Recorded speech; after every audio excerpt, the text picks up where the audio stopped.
ئەم خانووە لە سەر بیرۆکەی بەکارهێنانی ئەو کەرستانەی لە سروشدا هەن بنیادنراوە. خۆمان بە دوورگتووە لەو کەرستانەی لە بازاڕدا هەن و بۆ بیناسازی بەرهەم دەهێنرێن وەک شیش و چیمەنتۆ. هەر بۆیە بە ڕێژەی 150 تێچووی کارەکەمان و گواستنەوەی کەلوپەنەکانمان کەم کردووەتەوە.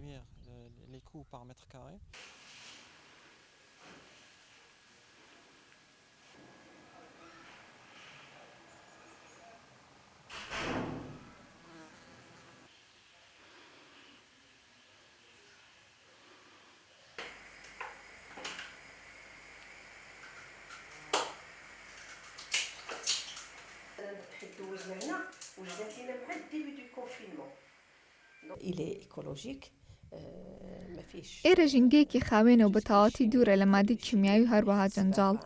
کاتێک دەچیتە ناوی خانووەکە بە تەواوەتی هاوڕێی لەگەڵ سروشت، چونکە ڕێگەمان نەداوە هیچ شتێکی تری تێدا بەکار بهێنرێت. کاتێک کەش و هەوا ساردە و دەچیتە دەرەوە جلی زیاتر لەبەر دەکەیت. کاتێک دەیتەوە ئێرە دەبینی پلەی گەرمە ئاساییە. ئەمە بە تەواوی دەمانگەڕێتەوە بۆ سەردەمی مناڵی کەشتەکان سروشتی و ئاسایی بوون.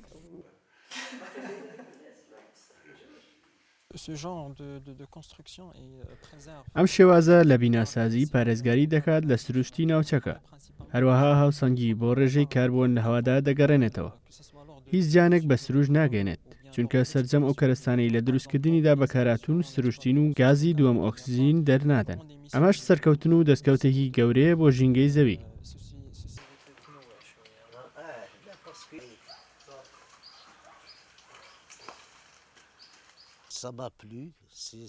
لێرە زۆر ئاسوودە و دڵخۆشم، چونکە هەز دەکەم بە تەواوەتی لە نێو ژینگە و سروشدا. وا هەز دەکەم بەردەوام لە گەشت و گەڕاندام لە نێو سروشدا. پێویستە ڕێزی ئەم سروشتە بگرین.